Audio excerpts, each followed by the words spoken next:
Ah, o sea, Perú Compras va a tener dos listados. Perfecto, hasta queda claro. Las fichas técnicas excluidas son obligatorias para la contratación de bienes y servicios, salvo que Perú Compras disponga lo contrario. Oye, pero ¿cómo que las excluidas van a ser obligatorias? Bueno, el contexto que se puede entender o que podemos llegar a comprender como correcto es que justamente es cuando tú las empezaste a utilizar. Entonces, y ahí va a venir un montón de escenarios, señores, porque justamente la norma te mencionaba, ya tenemos que pensar a ver, y los vacíos que van a comenzar a existir, y esta obligación va a alcanzar cuando yo realice una contratación menor a 8 unidades impositivas tributarias, cuando yo hablaba que el listado de bienes y servicios, el listado de bienes y servicios comunes, en este caso las fichas, eran obligatorias para menores a 8 UITs, pero con el procedimiento de alineamiento en entidad, también seguirá la misma lógica las excluidas si el proveedor me dice que no pueda tener el requerimiento y me cancela y al final yo me quedo con requerimiento sin atender.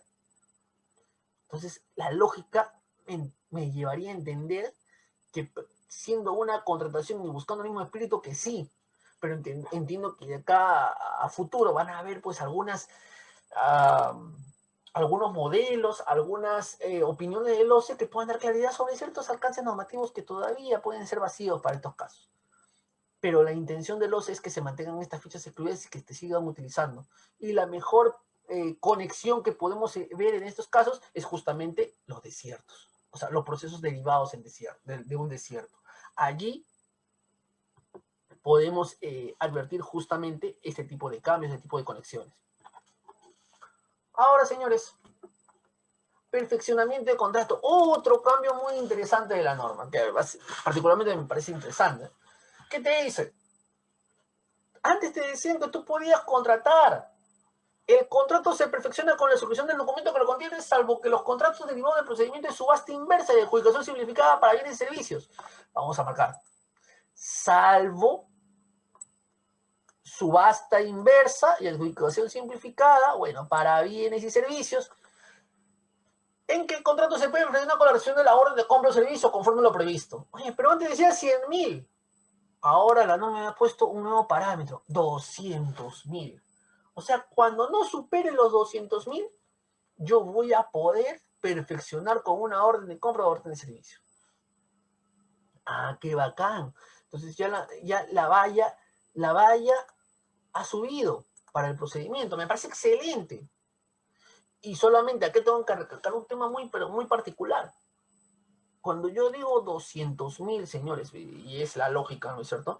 Yo tengo que entender que esta figura es aplicada más que nada no para el perfeccionamiento como tal, sino esto tiene que ser pues revisado y precisado y anotado por los órganos encargados del procedimiento, porque el órgano encargado del procedimiento cuando elabora sus bases administrativas, y lo pongo desde ese punto de vista, son los responsables de determinar qué tipo de procedimiento es el que yo quiero llevar a cabo. Y al margen del procedimiento, que las bases que yo voy a utilizar, tengo que definir si yo voy a firmar un contrato o hacer una orden. Entonces ahí en ese momento el órgano encargado, bueno, o el comité de selección tiene que revisar y tiene que advertir, estoy hablando de 200.000 soles, por lo tanto, ¿cuál es mi valor estimado? Por lo tanto, ¿qué me corresponde? Antes decía 100.000, ahora ¿qué me corresponde en los 200? Y ya desde ese punto de vista tengo que dar pues otro enfoque, otra visión, otro alcance sobre lo que yo necesito, sobre este parámetro de 200.000. Que efectivamente yo me imagino, considero, porque bueno, de acuerdo a las entidades o a la gestión, que es mucho más práctico hacer una orden de compra o de servicio que materializarlo por un contrato que probablemente requiera una cantidad mucho mayor de firmas o de vistos o de tramitación. Depende de cada entidad, depende de la organización de cada entidad. En el caso de los catálogos electrónicos, estamos hablando del acuerdo marco, señores, el contrato se perfecciona con la aceptación. Ya esto quedaba claro que la aceptación se daba a través de los módulos de Perú Compras, a través de la plataforma, emitida a través del aplicativo de catálogos electrónicos de acuerdo marco y otros documentos que Perú Compras determine. Entonces, acá, antes de entrar al cambio de la figura normativa, yo cuando hago el catálogo electrónico de acuerdo marco, yo lo que tengo que ver, lo que tengo que advertir y lo que tengo que siempre tener presente es que Acuerdo marco, orden de compra, orden de servicio. No hay otra figura de poder yo sustentar. Eso tiene que quedarme claro. Siempre tiene que ser con una orden de compra, siempre tiene que ser con una orden de servicio. Y así yo quiera resolver en un acuerdo marco, siempre lo voy a hacer a través de la plataforma del sistema. No hay otro mecanismo. Ahora, lo único que me ha dicho la norma es como el catálogo es un método especial de contratación y a veces hemos tenido siempre los problemas en una ejecución, en qué aplicar, cómo aplicar, la norma me ha dicho, sencillo. La normativa aplicable a la contratación corresponde a aquella que se encuentre vigente a la fecha de formalización de la orden de compra o de servicio. O sea, a la fecha que yo estoy formalizando, a la fecha que me están aceptando esa orden, a esa fecha yo voy a poder, señores, tener esa norma vigente. Esa es la fecha que me va a mí a permitir acreditar la fecha vigente en cada uno de los casos, en el caso que corresponda. Ahora, señores,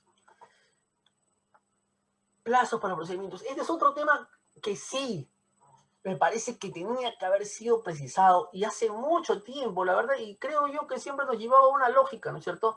Y lógica que te permitía en algunas entidades pegarnos sus ceñirnos a lo que la norma te decía, y en otras, de repente, no decir que usar mayor criterio, sino intentar interpretar más allá de lo que entre letras decía. ¿Qué pasa cuando tú tienes un procedimiento de selección? Cuando tú tienes bienes y servicios, tú calificas a la empresa. Calificas a las empresas y la norma te dice, oye, tienes que quedarte con el primer y segundo lugar. Oye, pero cuando habla de obras, las obras te dicen que tienes que quedarte con el primero, con el segundo, con el tercero y con el cuarto. Pero cuando te ibas a la etapa de suscripción de contrato, y esa es la parte más jocosa, más rara, cuando tú te ibas a la etapa de suscripción de contrato, ¿qué te decía la norma? La norma te decía, oye, ¿sabes qué? Califica el primero y segundo, pues. Y el tercero y cuarto en obras, eso ni los toques, porque después del segundo se va a desierto. Entonces decía, ¿para qué te pones a calificar los otros dos si no los puedes utilizar? Entonces, no, pues es que el espíritu del legislador lo que quiso decir ahí es que para bienes y servicios y en obras, si te están calificando 4, la razón de ser es que tú exista la posibilidad de que esos dos adicionales también podrían firmar. Interpretación que realmente nunca se llegó a concretar hasta el día de hoy. Porque algunos pueden pensar que esta información pudo haber servido para las prestaciones accesorias. Entonces, un desliz, una falta de correlación entre los artículos generó gran problema en mucho tiempo. Y la verdad que te rompías el cráneo y no tenías una solución, no tenías una salida de cómo hacerlo. Entonces, hoy por hoy, ¿qué te dice la norma? La norma te dice, oigan señores, 141.2, asimismo, cuando el objeto del procedimiento corresponda a la ejecución de obras, la entidad considera los 4 postores que cumplan con esta calificación, conforme a lo dispuesto en el numeral 75.3 del artículo 75 del reglamento, siguiendo el orden de apelación a fin de requerir la presentación de los documentos.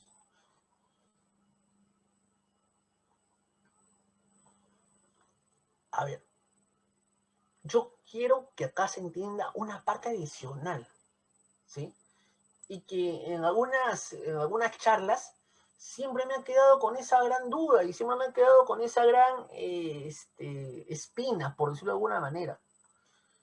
Señores, no solamente, y esto quiero que lo vean, señores, para bienes y servicios, obras también, cuando cumplan con los requisitos de calificación conforme a lo dispuesto, yo diría que son las 4 ofertas válidas. Y la validez no solamente está con que cumplan o no cumplan, porque ahí tengo una etapa anterior. Para otorgar la buena pro tengo que acreditar la validez, y la validez está para las empresas que estén muy por debajo del valor estimado por el referencial no podría, o que estén muy por encima, pero que cuenten con la disponibilidad presupuestal correspondiente. Eso me va a permitir a mí, en caso de yo tener los presupuestos correspondientes, poder decir que esas empresas son las 4 postores que cumplen con los requisitos de calificación conforme a lo dispuesto en el artículo 75. Pero eso no quiere decir de ninguna manera que yo voy a dejar de lado la validez que estas ofertas tienen que tener. Y esa validez tiene que ser una validez no solamente del cumplimiento del requisito de calificación, sino también a nivel del monto, del precio, que tengan el presupuesto correspondiente en caso que estas 3 empresas o 2 empresas sean empresas que no hayan o que requieran un mayor presupuesto.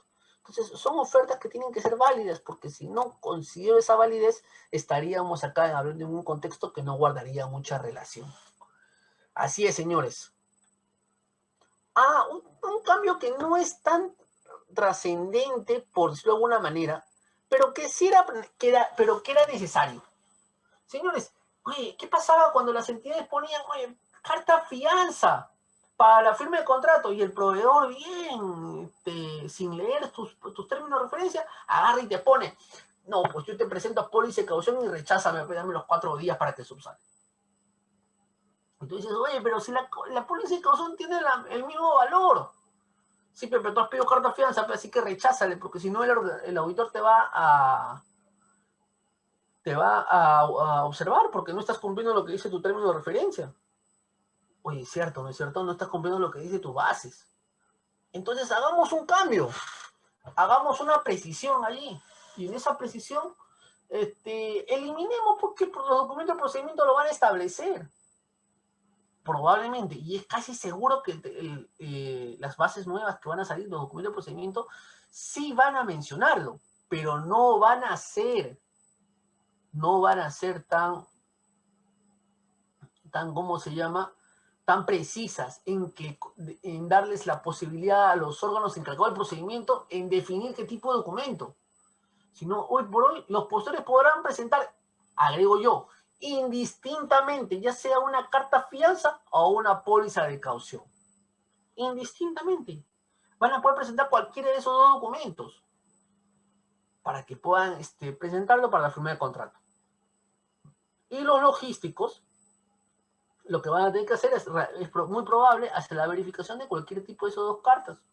Es más, yo pienso que es mucho más sencillo y mucho más práctico, porque la limitación que la norma te ponía con este escenario, los documentos de procedimiento establecen el tipo de garantía, o sea, esta facultad no tenía mucho sentido. O sea, no es tan relevante porque cualquier documento es válido, pero se convertía en necesario porque yo no tendría por qué hacerle una restricción, una llave, una camisa de fuerza a lo que corresponde a las garantías. O sea, no tenía un sentido en sí. Entonces, la norma hoy por hoy sí me permite que yo realice de una u otra forma estas precisiones. Y es por eso que la norma me está permitiendo que los proveedores, postores, adjudicatarios puedan presentar carta fianza o póliza de caución. Oye, ¿por qué me dice contratistas? Pues porque el contratista en el caso de adelantos te puede presentar cualquiera de las 2 cartas. O si te va a hacer una renovación y tenía una carta fianza y luego, no sé, tiene la posibilidad de sacar una póliza de caución, te puede canjear la carta fianza por una póliza de caución, mientras que sea una garantía que respalda la entidad, no puede tener ninguna objeción en recibirla. Entonces he creado mayores facilidades para que los proveedores puedan participar en procesos de selección sin tener pues una restricción en el tipo de proceso. Ese es lo que señala. En el caso de obras han habido un par de precisiones. Bueno, en este artículo, en el 150, ¿no? En principio se creó el artículo o el numeral 150.1 que básicamente era para generar un poco de orden en el texto, ¿no? A partir de la fecha en la que el residente anota en el cuaderno de obra la culminación de esta, el contratista puede solicitar la devolución de la garantía de fiel cumplimiento siempre que se cumpla con las siguientes condiciones. Bueno, y le pone 2 condiciones, la retención del 5%, el contrato vigente a solicitud del contratista, y el contratista puede presentar una garantía de fiel cumplimiento equivalente al 5% del monto del contrato vigente. Hasta ahí todo claro. Lo que he puesto es lo siguiente.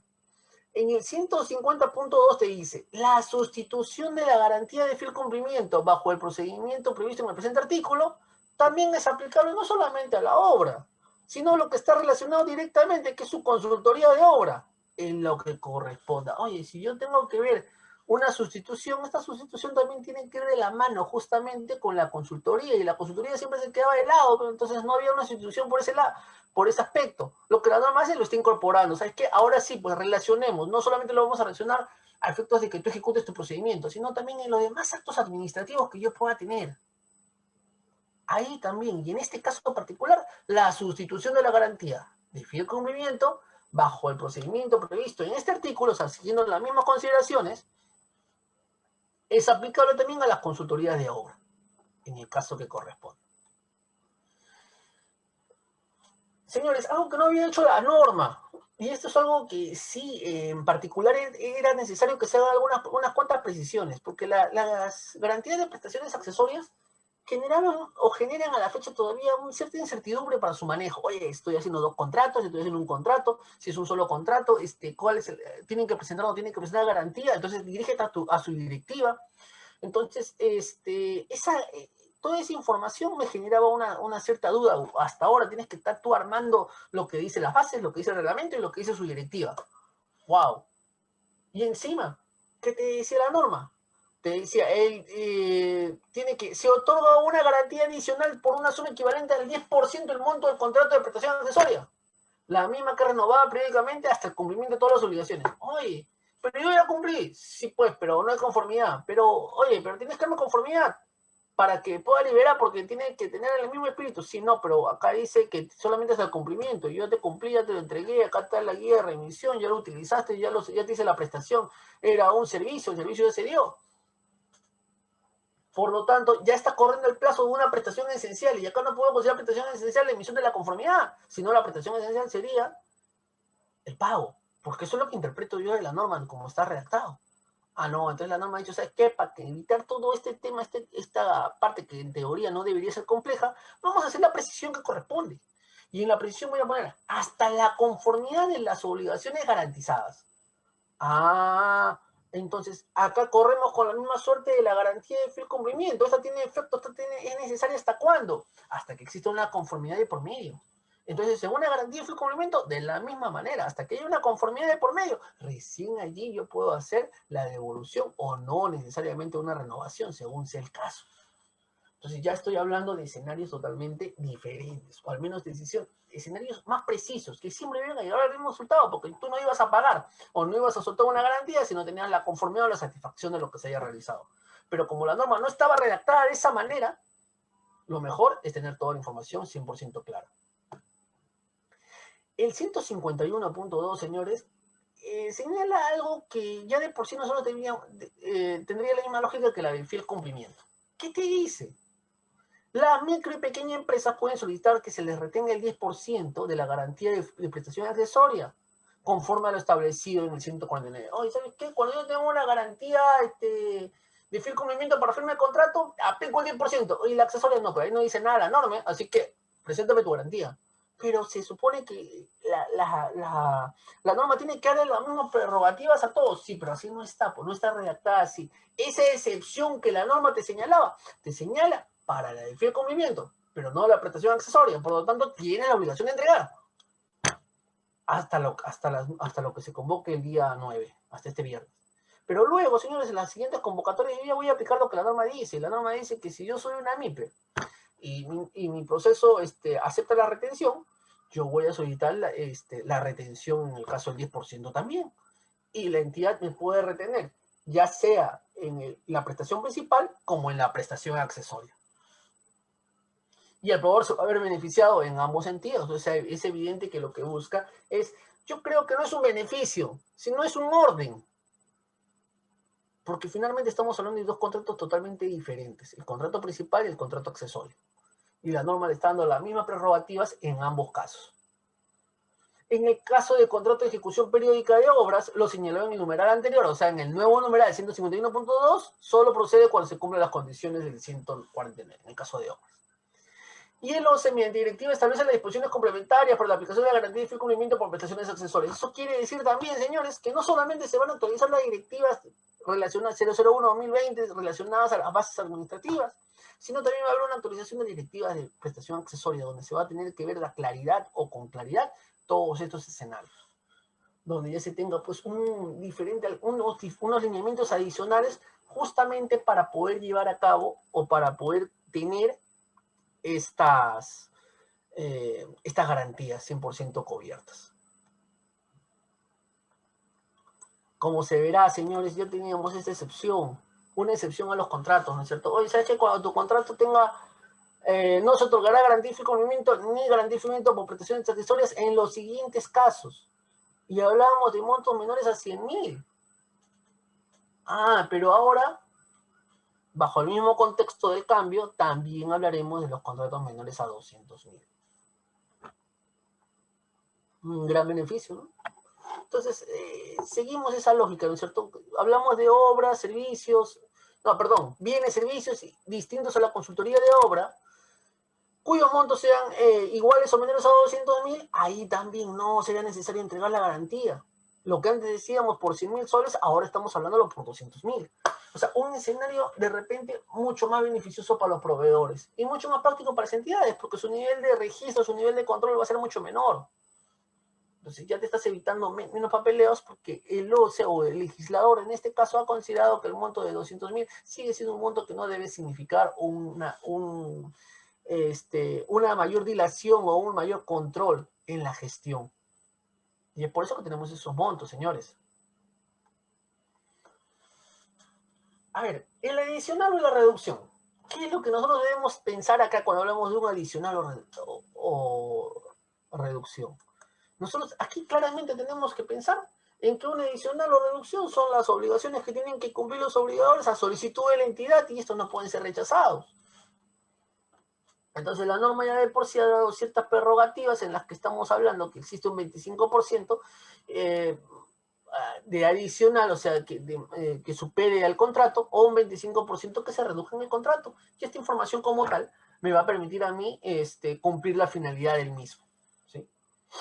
Ahora, la única diferencia que acá podríamos entenderla es cuando hablamos del 157.4, que es un adicional, un incremento de información que me han puesto, que dice, cuando corresponda que la aprobación de adicionales de supervisión derivado de prestaciones adicionales de obra o de variaciones en el plazo de la obra, del ritmo de la obra, la resolución de aprobación de la adicional de supervisión debe emitirse ante el pago. Oye, ¿qué quiere decir? Yo tengo un adicional de obra, por lo tanto, en algunos casos esos adicionales van a generar que yo tenga un adicional también en la supervisión, y la supervisión tiene que darse, no se va a paralizar. Oye, está bien, entonces, pero ya estamos acabando, entonces hay que pagarle. Está bien, hay que pagarle. Pero ahí venía el dilema. ¿Y tú ya regularizaste la resolución del adicional de la supervisión? No, todavía. Ah, entonces vamos a darte una cuestión de orden. Vamos a ordenar el escenario acá. ¿Cómo así? Ah, primero me vas a tener tú que dar la aprobación del adicional de la supervisión y luego vas a poder pagar.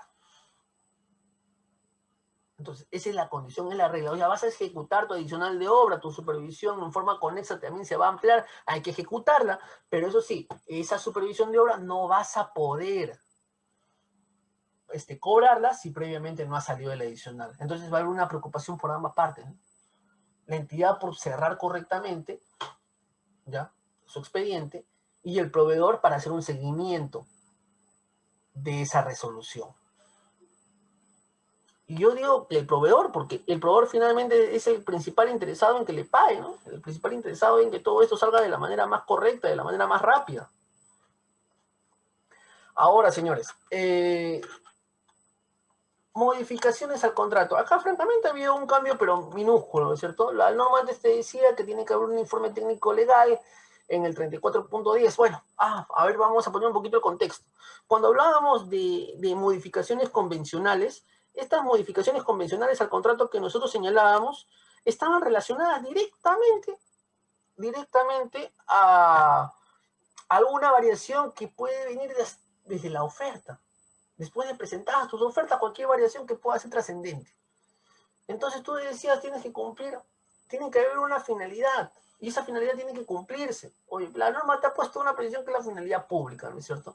Entonces, si bien es cierto, no es tan relevante que te hayan colocado esta palabra dentro del informe técnico legal que tiene que cumplir la necesidad de modificación para la finalidad pública de la contratación, creo yo que es bueno pues mencionar en esta oportunidad que justamente estas modificaciones al contrato se pueden hacer y tienen adendas obligatorias. Y tanta es la obligatoriedad que cuando yo tengo que pensar en una modificación y esto incrementa los montos de mi contrato, yo tengo que tener el presupuesto correspondiente y la aprobación del titular.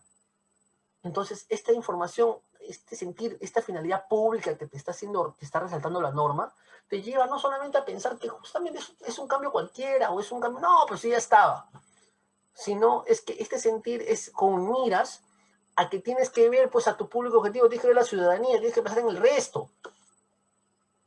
Esa es tu finalidad pública que estás persiguiendo y tiene que ser materia del sustento que tú estás realizando. No sobre el contexto solamente de que no, ese contrato no se te puede caer, sino el por qué no se te puede caer ese contrato. ¿Por qué es necesario realizar esa modificación? O sea, ¿cuál es el fin? Esa visión que no se puede perder de vista. Básicamente es lo que te ha buscado. Señores, y una causal de resolución, miren, este es un punto un poco interesante, ¿no?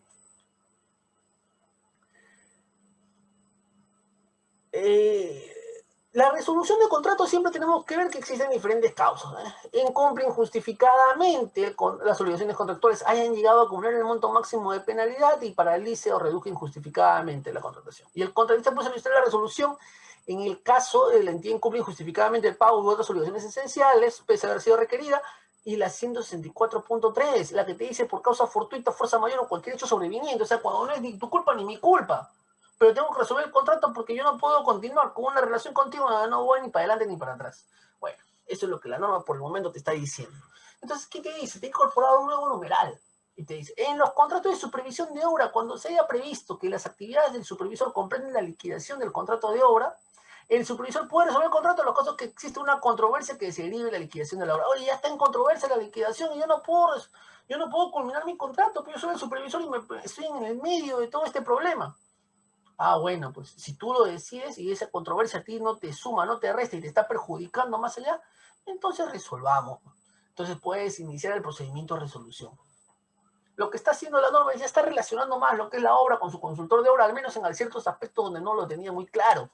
Entonces, lo que le está diciendo también el consultor, si se está viendo afectado por todo este servicio, con toda esta prestación, efectivamente vamos a tener que ver el mecanismo que él también resuelva. Y como no iba a encajar directamente en ninguno de los escenarios, lo que está haciendo la norma es plantearlo literalmente.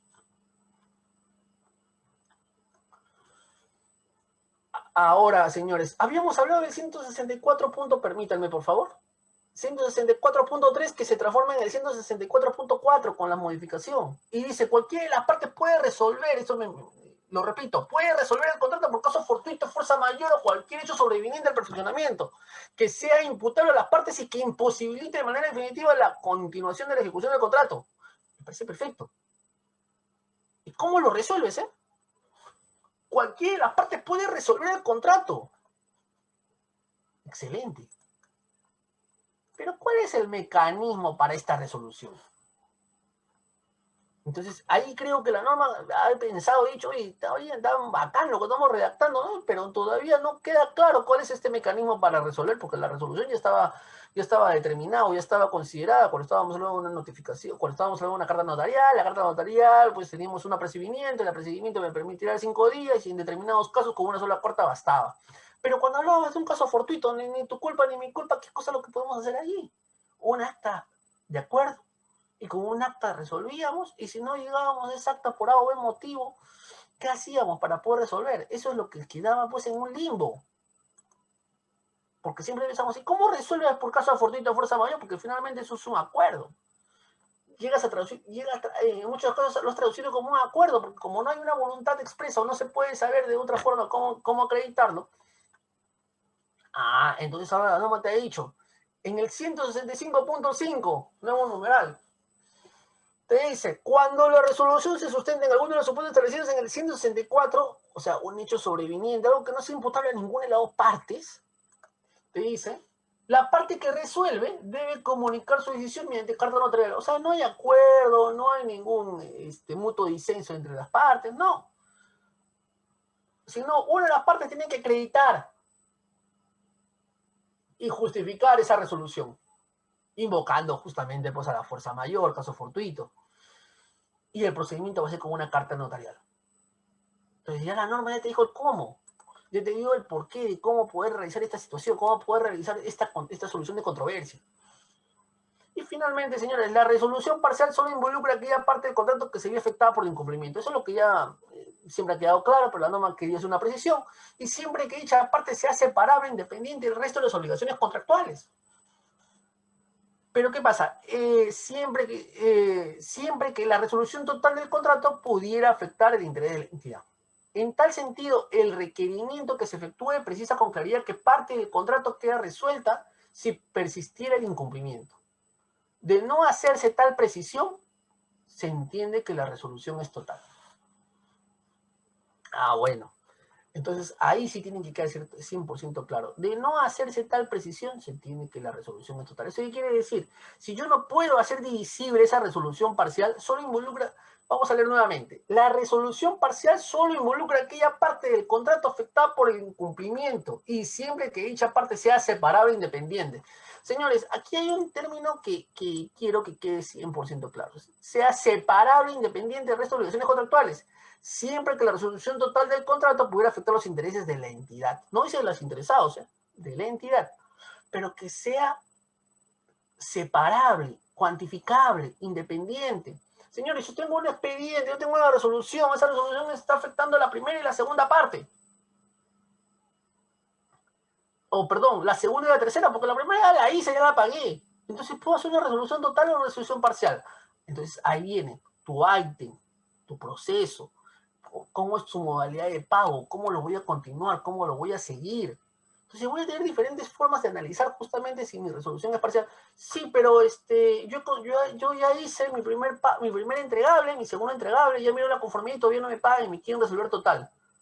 No, pues, no vas a aplicar la totalidad cuando realmente ya hay entregables que se han dado y tienen la conformidad. En todo caso, yo me podría pensar, ¿para qué está la conformidad?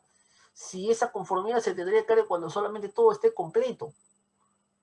Entonces hay que ver si justamente es divisible. Esa resolución parcial me permite tener esa división para poder identificar realmente cuál es el tramo, cuál es esa proporción del contrato que no se ha podido cumplir.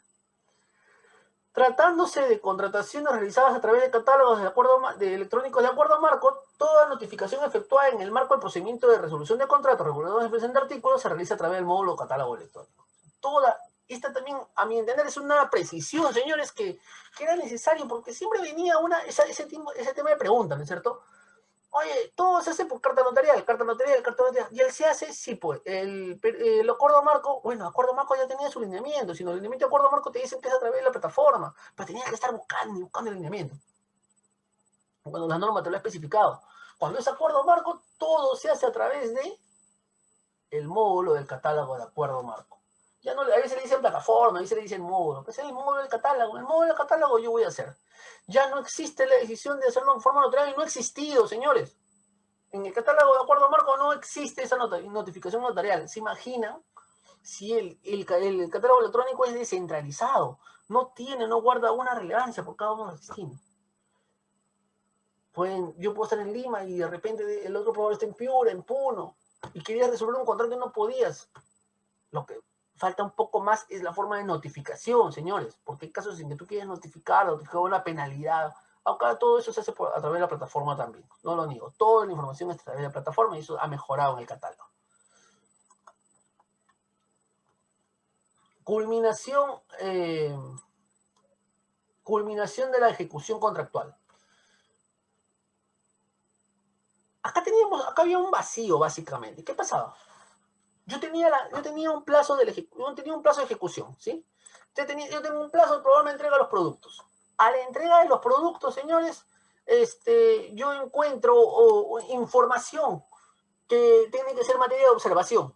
¿Sí? Oye, ya esa información que tiene que ser materia de observación, ¿qué voy a hacer? ¿Cómo la voy a subsanar? ¿Cómo la voy a levantar? Oye, bueno, pues yo tengo 7 días para la conformidad y 15 días en casos complejos. Ya, perfecto.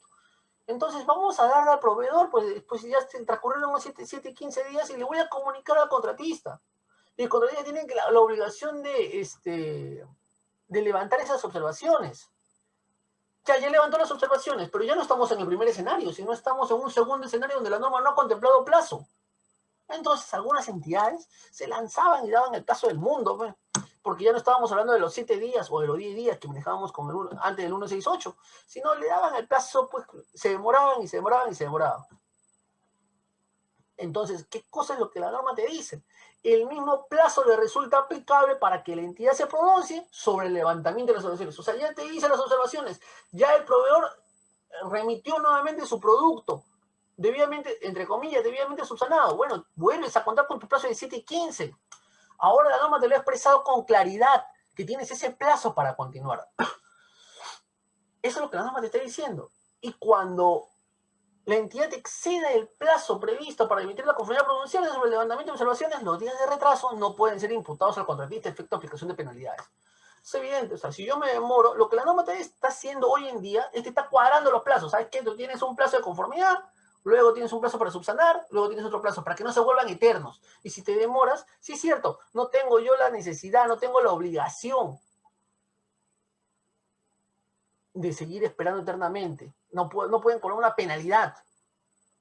Pero también se convierte, señores, lo que la norma no te menciona o está entre líneas, no te menciona, es que justamente esas demoras va en contra del cumplimiento de las obligaciones esenciales que tiene la entidad. Por lo tanto, el contratista sí puede ejercer un derecho, si bien es cierto, no está afecto a penalidad, sí puede ejercer un derecho a solicitar que se le brinde la conformidad para que se proceda a su pago, porque ya estaríamos fuera del contexto del plazo establecido en la norma. Señores, había una figura muy interesante. Dentro de la norma ya he tenido la oportunidad de ver que esta pandemia nos ha permitido a nosotros a poder ver que hay la posibilidad de suspender los plazos, y esta pandemia nos ha permitido hacer justamente eso con muchos de los contratos, suspender los plazos de la ejecución. Pero eso no quiere decir que dentro de ese plazo se paralice absolutamente todo, porque si bien es cierto, se puede suspender la parte operativa y evidentemente con ello pues que no sigan corriendo ciertos costos, ¿ya? Eso no quiere decir que la parte administrativa también se detenga. La parte administrativa sigue corriendo. Y por lo tanto la norma te dice, muy bien, puede estar suspendido todo lo operativo. Eso es entre líneas lo que te está permitiendo, lo que te está buscando decir lo siguiente. Puede estar suspendido toda la parte operativa. Pero la parte administrativa, señores, la parte administrativa puede seguir funcionando. Por lo tanto, podemos hacer trámites propios de esa gestión administrativa. Y el ejemplo que la norma te pone es, oye, mientras esté suspendido podemos ir gestionando adicionales. O de repente hay una modificación contractual. O quién sabe qué otras condiciones pueden existir, ¿no es cierto?, que pueden presentarse en cada caso particular. Mientras que no contravenga lo que dice en el reglamento, podemos ir avanzando. Mientras está suspendido podemos hacer otros trámites, otro tipo de gestión. Entonces, ya la norma de por sí me ha dado esa prerrogativa. Claro que si la suspensión, miren cómo es la norma también, ¿no? Si yo tengo una suspensión de 4 meses establecida en el contrato y al primer mes le genero un adicional, yo tengo 3 meses de una carta fianza que no va a tener sentido, pero que va a tener que darle al proveedor, porque finalmente es parte de su obligación. O sea, temas que habría que analizar, ¿no? Pero sí, efectivamente lo que la norma me permite es hacer gestión de adicionales y de cualquier otra modificación al contrato que se pueda producir. Vamos a avanzar un poquito más rápido. Bueno, en el caso de fideicomisos en adelanto de obra, señores, se ha hecho algunas precisiones, básicamente, en la que la entidad puede incorporar en la base las obligaciones de constituir un fideicomiso de presentación de adelantos. Se ha eliminado esa opción de cuando el valor referencial o presupuesto del proyecto sea igual o superior a los 5 millones, y el plazo que antes era de 30 días calendario, en esta oportunidad ya se ha ampliado a 30 días hábiles. Ha hecho una precisión justamente porque este tipo de trámites es un poco engorroso, necesita un mayor tiempo para que se pueda desarrollar. En el caso de obligación del contratista de obra, en caso de atraso o finalización de la obra, antes que decíamos, yo tenía que efectuar las deducciones ¿de dónde? Del monto de la liquidación del contrato de ejecución. Pero hoy por hoy la norma me dice, tú puedes hacerlo también de la liquidación, pero no obstante, también tienes la opción de poder hacerlo de los montos de las valorizaciones de la obra y provisionalmente la entidad puede asumir esos costos durante la ejecución cuando corresponda. Señores, básicamente en el tema de valorizaciones, como acá hablamos de un tema de suma alzada y de precios unitarios, lo que la norma ha hecho es ciertas precisiones para que justamente estas valorizaciones se lleven de la mejor manera. Y en ellas iniciamos y decimos que las valorizaciones por mayores metrados y en contratos a precios unitarios no deben considerar justamente los gastos generales. Y cuando la ejecución de estos mayores metrados genere una ampliación, esta ampliación debe ceñirse a lo establecido en el artículo 199. Y en los contratos de obra presunitarios, el límite del monto a reconocer por concepto de estos gastos es aquel que indica en la oferta del contratista. En el caso de las evaluaciones que no hubiese llegado a completar dicho monto, en la liquidación final se define el saldo a favor. Y cuando hablamos de justamente los demás metrados, los metrados de obra ejecutados se formulan y valorizan conjuntamente con el contratista y el inspector de obra y son presentados a la entidad por los plazos que establezca el contrato. Ahora, señores, a partir del vencimiento de todos estos plazos, la norma ha hecho justamente pues, un alcance ya ratificado. Dice que el pago de las valorizaciones por razones imputables a la entidad, el contratista tiene derecho a reconocimiento de los intereses legales efectivos de conformidad con lo establecido en el Código Civil. En el caso de la actualización del programa de ejecución de la obra, adicional a lo que ya la norma mencionaba, la obra a la entidad, en un plazo no máximo de 5 días calendarios, de vencido el plazo del supervisor, emite su conformidad con las observaciones a los programas presentados. En caso de que emitan observaciones, se sigue con el procedimiento previsto por el levantamiento de observaciones aplicables a la revisión que debió realizar el supervisor inspector. Y si la entidad no se manifiesta, se da por aprobado el plan de ejecución de la obra actualizado y los calendarios propuestos por el contratista pasan a ser los documentos vigentes.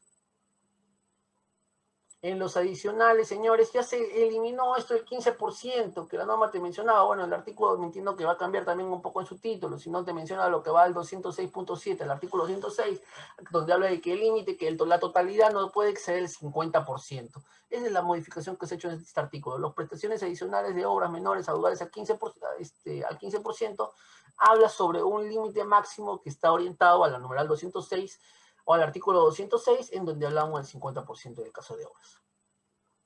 Acá en el caso de la recepción, señores, de 2 días hábiles, hemos pasado a tener 5 días hábiles para la recepción del certificado de la conformidad técnica a través del comité de recepción. Y la entidad designa al comité de recepción que corresponde. En el caso del tribunal, básicamente es un tema de alineamiento, ¿no es cierto? Donde ya de por sí nomás la norma te dice que ya no existe tanto el tema del tribunal, el árbitro único, sino todo estamos hablando de un tribunal arbitral y todo esto debe estar de acorde a lo que dice el Registro Nacional de Árbitros del OCE. Todos deben estar inscritos en el Registro Nacional de Árbitros del OCE. En el caso de las anulaciones, señores, de las recusaciones, los árbitros ad hoc y los administrados del Sistema Nacional de Árbitros, la recusación es resuelta por el OCE en forma definitiva e inimpugnable conforme al procedimiento establecido en la directiva correspondiente, salvo que las partes hayan acordado la recusación resuelta por institución arbitral. En el caso de la anulación, señores, si bien es cierto, se puede dar, está prohibido que se pueda pronunciar respecto al fondo de la controversia o sobre el contenido de la decisión o calificar criterios que motivaciones a través del cual interpretaciones expuestas por el árbitro único o el tribunal arbitral. Finalmente, señores, cuando hablábamos de las definiciones, había un cambio básicamente en el concepto del procedimiento de selección. Antes decíamos que era un procedimiento administrativo especial, ahora hablamos que es un procedimiento de naturaleza administrativa que comprende los actos de gestión administrativa que desarrollan con la finalidad de seleccionar a un proveedor del cual, previo cumplimiento de determinados requisitos, la entidad formaliza un contrato para establecer. Particularmente, señores, es básicamente un término, porque finalmente la finalidad de la etapa del procedimiento de selección sigue siendo la misma, elegir al postor que va a llevar a cabo, al proveedor que va a llevar a cabo una determinada contratación, ya sea en bienes, servicios y obras. Es lo que la norma hoy por hoy ha buscado y busca justamente en toda etapa selectiva de cualquier procedimiento. Señores, esa ha sido toda la exposición.